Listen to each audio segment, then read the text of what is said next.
How's it going, everyone? This is Jason, aka Nola, and today on Kimchi Socks TV, we will interview another entrepreneur here in Korea who's a foreigner, and not just any foreigner, by the way. He's also from Louisiana, like myself. He's from Lake Charles. I'm from New Orleans, and we're both Jasons. So, Jason from Lake Charles, Jason from New Orleans, and today we're in his office, which is called Shuttle Delivery, and it's a food delivery service here in Korea, which is friendly for foreigners and even Koreans. So they're bilingual, so anyone can use their service. They deliver I think I deliver over 100 different restaurants, something like that. It's creeping on 200. Wow. Yeah, it's creeping. Every week we're getting a little bit more and more. Yeah, 200 restaurants. That is crazy. I checked it out. I was like, man, this is dang. I wish I'd deliver over in the Pyeongtaek area, but no. That might be the next move. Oh, okay, there you go. So, hey, for those in the Pyeongtaek area, be looking out for Shuttle Delivery. Sure. Now, before we get into it, I found it interesting that y'all first was two separate companies. One Bird Riders and Why Not Delivery, and y'all decided to come together and create one company. That's pretty not a common thing that Korean business owners do, where they both doing the same thing, but they're gonna come together. But no, you guys did it. What made you? First of all, how did it even happen? Well, I mean, for the sake of brevity, I'll just say it like this: we saw a market that we both could service pretty well at the time because it was still so new. It was the idea of food delivery is not novel. I don't think there's a single person on earth who wasn't in bed, maybe hungover, and they was just like, man, I would love to have something really greasy and just comfort food right now. Instead of having something where they had to make themselves, they would like something kind of, comforting delivered instead of the same stuff that they're used to having delivered, a little pizza place or a little chicken place. So the idea that we had was not novel. So, it's funny, Bird Riders came after us. I want to say maybe 4 months after us, but I remember a lot of my friends would come up to me, or just random people would be like, dude, oh my God, man, this other company stole your idea. And I'm just like, this idea is not new. It's not novel. It's just something that every person, I'm sure, has dealt with. And they maybe thought to themselves, that could be a business. I could probably start that. But certain people actually just pulled the trigger on it, and we were one of them. And Bird Riders was one. But as we started to see the challenges of the business and how difficult it is really to compete with some of these Korean companies out here, and also just in terms of leveraging our knowledge and our learning that we kind of had from the experience of each side, it kind of just made sense of if we want to survive and do well and do the best we can for our customers, because at the time, Why Not had exclusive contracts with between 80 and 100 restaurants. Wow. And Bird Riders had exclusive rights on about 60 to 80 restaurants. So both sides had their advantages and disadvantages. Both sides had something that the other needed. So if we put them together, immediately that gives our customer base a much wider, variety of different, foods and things that they can, options. So that was the best thing for the customers at the end of the day. And now customers are getting more options and, trying to get their food faster. So you got to do what's right for the big picture at the end of the day. So it's you could be mad and say, oh, this is my company. I don't want anybody else to have it, which is the mentality of a lot of people. But, I'm always about the spirit of collaboration. So it made a lot of sense to merge with those guys. It makes perfect sense, because if you two would have just fought, nobody would have won. Exactly. Customers would have lost. Y'all businesses would have took hits. But instead, y'all was like, hey, we're both foreign companies here in Korea. We already have a Korean competition. Why not we come together and combine our exclusive contracts, combine our resources, and now y'all have this company that's still thriving and both parties are winning.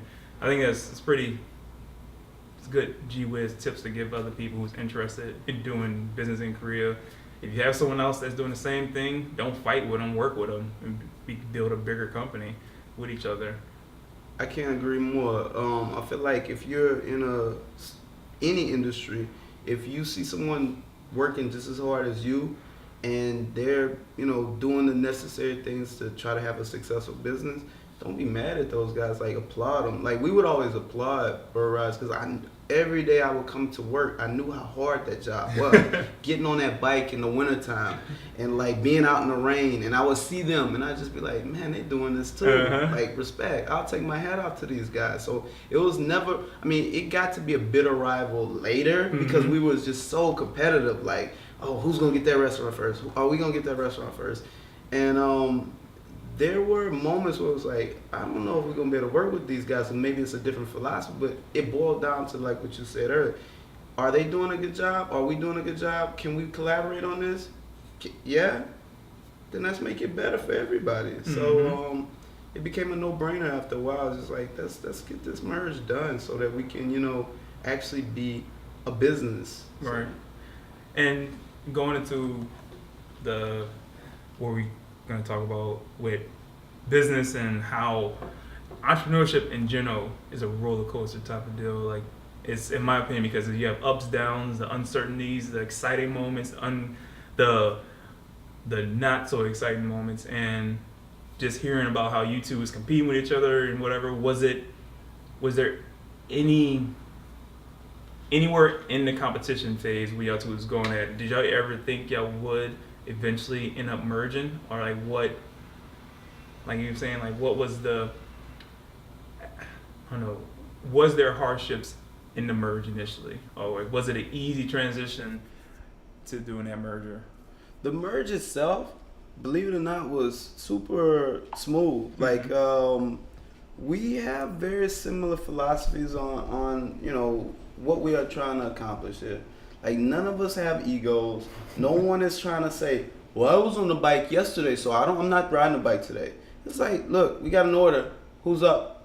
So, you know, at the end of the day, like, we're out there if we need somebody to be, you know, answering phones, we answer phones. If we got somebody who needs to go sign up restaurants, everybody's just towards the same goal. We're very much focused on our end game. So the merge itself went pretty smooth, but pre-merge, all the different competition and all the different hardships, and I mean, you hit it dead on the head. It definitely was a roller coaster. That's the best way to describe it. I mean, it's highs, it's lows, it's moments where you like, what is this? Like, what's the point? Like when you're out there and it's snowing and it's ice on the ground and you fell down like maybe 3 times now on the bikes, and you're just like, I went to school, like I have a degree. I have a master's. Like I don't know if my mom would be proud of me right now.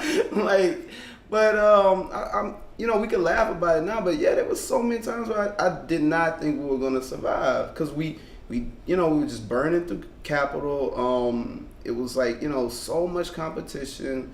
It's very difficult to get a handle on the HR issues here in Korea. So difficult to hire, so difficult to maintain our you know, customer base, because sometimes our service level would not be to the standard I wanted it to be, and those are the challenges that come with any business, no matter what industry you're in. So more so for you guys, because you're foreigners. You know, for us to even say that, because we're from America, to say, oh, we're foreigners in another country and we're trying to build a business. Does that add to your hustle and drive more because you are a foreigner? Because you know your competition, essentially the Korean competition, they have an upper hand on you because this is their territory. You know, does that add to your hunger to work harder and to deliver a better quality? 100%. Yeah. I mean, at the end of the day, people are people, and I think, I mean, the Koreans have to work just as hard as we do. But like you said, they have some ways to kind of, I mean, knowledge is key, right? I mean, if you're privy to knowledge, you're going to be successful in a lot of things. Like, I always thought this was interesting. When I was in school, they said you need to go to a really good business school after you graduate. And I was like, okay, so you can learn more. But then I realized, like, it's still just the same knowledge that you get. It's just that, you know, people will, you know, you meet the right people. You meet people who like are connected in ways that they can give you knowledge you didn't have any idea about before. Like you can actually like meet people who can connect you to that guy. And that guy knows that guy. And that guy has money. He can connect you with the real big playmakers that can make things happen for you.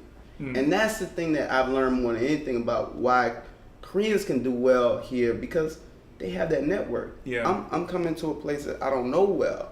This is a foreign land to me. But I use a lot of practical knowledge to kind of, make up for the lack of like knowledge of the actual lay of the land. Right. So in that way, like I feel like, we're all out there. Every day you have your own business, you're competing. So you're trying your best, and nobody has all the answers. But yeah, as foreigners, you kind of have to just work a little bit harder. You got to go and, do a little bit extra and really be focused on what you're trying to do, or you'll definitely fail. You have a higher chance of failing. Yeah. So. It's funny you talk about networking. That is something that I noticed like a lot of the foreign entrepreneurs do here. We network a lot. Like I met you through networking with someone, and I think by us networking so hard, that's what helps us make up for that lack of knowledge that we don't have. Is okay, hey, I know this guy who done this. He knows who to talk to get you the resources you need for this and that. So I think that adds to, it helps add to your toolbox essentially. So why Korea? What brought you here? What made you want to come here and start a business anyways in Korea? I know you're from Louisiana, so what made you leave Louisiana to come to this country? I guess, it sounds cliche, but the adventure, I guess, the exotic kind of like idea of like, ooh, what's out there in Asia? Because, as a child, ever since I was very young, I always wanted to go to Asia, and I always thought I'd live there for some reason. I don't know why, but I was just a I'm the little same kid. way. I was like, one day I'm gonna live in Asia, and I thought it was Japan because I didn't even, as a kid, I didn't know what a Korea was. I was like, what's a Korea? I maybe heard from an uncle or something like, yeah, I came back from Korea, and it just, I just took it as, oh, it's around that same place I want to be. But it's so funny, when I graduated my undergrad, I finished in finance and I started working, like doing internal auditing. I didn't really enjoy it at all. Like it was just not kind of my personality, not my cup of tea. And a good friend of mine, he was in the military here in Korea, and we went to university together. He was studying at university, but he didn't finish. He ended up going to the Air Force, and he got stationed in Korea. And we would still stay in good contact, and he was just kind of hearing my story and was like, why don't you just pick up and leave? Come here. He's like, I don't know what these people are doing here, but they look like they're having a great time. And I was like, I like great times. So I was like, okay, I'll come and visit. And then he was like, no, why don't you try to look for a job so you can stay in there? And I started kind of researching it, and the English teaching thing kind of makes sense if you've never been anywhere and you just want to come to experience the culture and live there for at least a year. So I tried that and I liked it, and that was 2007, 2008. So so you've been here since 2007? I've been back and forth, like I mentioned before. So I stayed here for like 2 years, went back to America for 2 years, then came back to Korea, then went back to America for another 2 years to do my master's. And then when I finished my master's, I was like, all right, like I need to make some moves. I need to decide on what I'm gonna do, because I don't want to teach English. Really, that's not a bad job, but it's something else that I want to do. I want to use the knowledge I've gained from studying and education. So I said if I'd come back to Korea, I wanted to do something for myself, and that's what I ended up doing. Yeah. So what was the hardest part when you came back and then decided to do something for yourself? Was it because you had to get the visa and all that whatnot? Was that challenging? All of those things are challenging. All of those things. At the end of the day, it's like you have to realize, like you said earlier, leverage your knowledge or leverage your network. There's some people out there who have done similar things. So if you meet them, and every time you meet someone, try to try to give and try to get. Mm-hmm. In my opinion, that's the way things should work. Like, collaboration is key. Like, if that person has some knowledge of something and they're willing to share it, soak it up. And so, I was fortunate enough to like kind of have a pretty good network. And so I would ask people like who were doing different things. How'd you get that visa? How much does that cost? Who do I need to talk to? Where do I need to go? And the internet is just, it has all the answers. I always joke with my little nephew. It's like, I'm like, man, y'all generation is amazing. Yeah. Like, when I was a kid, if you wanted to know something, you had to go climb up the attic, pull down these big encyclopedias. Yeah, encyclopedias. And then you'd have to try to check through the whole thing. Oh, there it is. There's the answer. And then you have to close it. But now it's all in your phone. So you just could check it yourself. So that is so true. Growing up as a kid, I asked my mom a question. She would, that's why I bought this encyclopedia. Right. Boy, go open the encyclopedia. I'm like, God, all right. That's it exactly wasn't no how it went down Wikipedia in back. my family too. It wasn't no Wikipedia back then. It wasn't. And you're right. It's like the up and coming generation. They have less excuses, I feel, because information is at their fingertips. Like, absolutely. I can only imagine if I was going to school back in New Orleans. I was already hustling. I was in New Orleans trying to sell anything, and I didn't have the smartphones of today. Right. If I had a smartphone back in high school, middle school, I'd be rich as hell right now because there's no stopping me. I'm like, Right. I'm hustling all day in class. Pay attention. You gotta go to college. That's okay. I ain't trying to go. You rich. Right. So one thing I know, for one, already just being an entrepreneurship, some people will question why not just, you have a degree. They're like, why just not go get a solid job? Like, those people like that, is like, it shakes their thinking. Like, you went to college, like, why are you trying to start a business, or it's not secure? Like, did you come across those type of hurdles, especially you going to another country and starting a business? Did you come across those type of naysayers and whatnot? Absolutely. I'll never forget when I first moved to Korea originally, after having a pretty good job. It's so funny because the financial crash of 2008, if I would have stayed doing what I was doing, I would have just got laid off anyway. Mm. Because all of my friends who got that same job, everybody was like, oh, this is a great job. They were buying cars, had nice condos. Like, their life was getting stable. Mm-hmm. And then all of a sudden, that crash of the financial crash of 2008, those same guys got laid off. So now their life is in flux. Like, my life was apparently in flux because I moved to another country and was doing something a little off the beaten path. But that was on your own terms, though. Right. Because being laid off is not on your terms. Right. Right. So, at the end of the day, I'm not upset with the decision I made, but I do remember a lot of, family members, friends were like, Korea. So you're going to a country that they leave to come to America for a better life, and you're going to Korea? Like, how does that add up? Like, that doesn't make sense. Those people leave Korea to come to America because they think, oh, I'm about to have a much better life here. So they're leaving in droves, as what most Americans kind of have the concept of. And they don't know if it's the good Korea, the bad Korea. They don't know any of that. That's what they call it. They're like, are you going to the good Korea or the bad Korea? And it's just like, wow. Okay, so at the end of the day, like, you just gotta do what's right for you. And I felt pretty solid about my decision. And they're gonna be naysayers. And to this day, like, I'm sure people kind of like,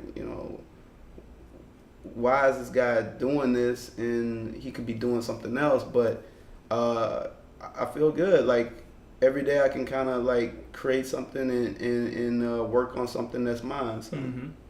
All right. So last, like you said, question. What is your view on the expat community here, like, and more so about the foreigners that are here, like you and me, trying to build a business? Do you see this? I feel Korea is a very good location. I lived in Japan for 3 years, and I love that area. I love that country, but I think Korea is a better location for foreigners who want to start a company, start a business. There's a lot of challenges, yes, but I feel like the benefit of those challenges is worth it. Like, what do you think of the community for entrepreneurs here, foreign entrepreneurs? I know that's probably like a deep question to ask. Yeah. I know. I have a lot of thoughts on it. To be honest with you, it'd be for probably another whole interview, but I'll try to keep it short. This community is really cool because it's really developed, and it has so many, great aspects in terms of technology. Like, I mean, the internet is so fast here. So if you want to do something that's with the internet, or that, e-commerce or something to that extent where you can leverage that, then it's great, But in a lot of ways, it's still a little far behind in terms of like just practical things that a business kind of deals with. And those are challenges you have to accept. I mean, that's the great thing. This place has more opportunity, because in America, it can seem a little saturated. It's like everything has been kind of done. You don't feel like you can kind of bring anything new or unique to the marketplace, because it kind of feels like everything is already, either dominated by a couple of big players, or it's just been, done to death. Mm-hmm. But here, you can kind of do something that's a little unique and specialized towards what you can bring to the table. And that's what I think a lot of the entrepreneurs here kind of want to do, is like they want to bring something that doesn't exist here already. And that was our motivation with our delivery service was, why wouldn't foreigners want, or Koreans, whoever, people had no way to get these restaurants that are very, acclaimed by the community. People love these different restaurants. They're really specialized. They're bringing a foreign flavor to a Korean culture, and everybody loves them, but they couldn't get them delivered to their house. Mm-hmm. So you had to go to those places and sit in line, because a lot of those places are super popular. Mm-hmm. And they'd have to sit in line, wait on their food, eat it at a restaurant where they could just have it in the comfort of their own home, if they want to do that. So we just looked at that opportunity. It's like, nobody else is going to do this? Nobody? Nobody? Okay, let's try it. I mean, of course, we heard so many people say, oh, it's nearly impossible. Don't even try. But that's like that with any business, right? That's how everything starts out.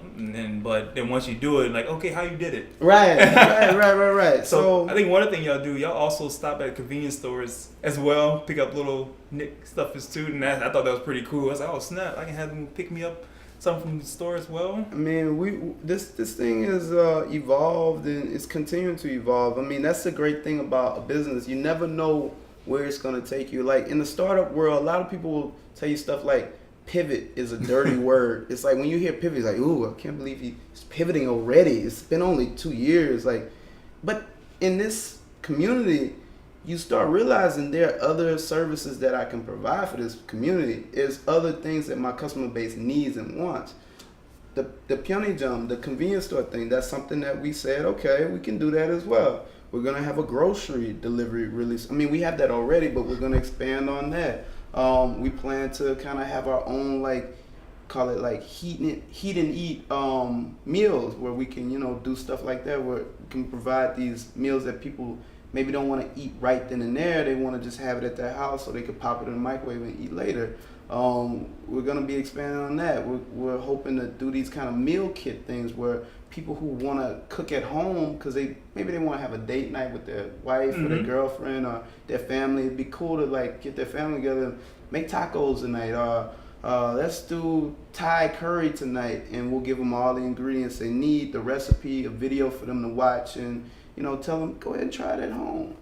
Make this dish like you would eat at the restaurant, or have it delivered and you make it. So it's a lot of different things that we can kind of provide the community and add extra services to what we already do. So if I could give any more practical advice to anybody who is interested in business, people who say things about startup community like pivot is a bad word, I mean, it all depends on what you're trying to do. Like, at the end of the day, are you trying to grow? Are you trying to make money? For our business, we kind of want to focus on trying to be profitable. Mm-hmm. And growth is important, but we also feel like a great thing is to add services so your customers can have more things that they can use your service for. So you drop a lot of knowledge there. But it's good stuff, real good stuff that people who probably want to start a business not in Korea, someone else can think about, and those who are in Korea and on the fence can think about. So I really do appreciate it, Jason. A pleasure, Jason. So, how can people get in contact with Shuttle Delivery, and what areas do y'all service? Well, Shuttle Delivery, as Jason said, we focus mostly in Seoul for now. We want to be nationwide, maybe by this winter of 2017. We want to be able to service places like Pyeongtaek and maybe different parts of the the outer parts of Seoul, like Bundang and things like that. That's a big plan for us, rolling out with some more opportunities for those places. But Shuttle Delivery, we, like I mentioned, we have like maybe nearly 200 different options right now, of all the great foreign restaurants in Seoul. We focus mostly in Itaewon, Gangnam, Gwahamun, Shinsa, Shincheon, Hongdae, but we want to keep expanding. So you never know, we might pop up in your neighborhood if you're looking into this. This is right here, gift for Jason for doing this Thank you. interview with us, and thank you for watching, everyone, and you have a great one.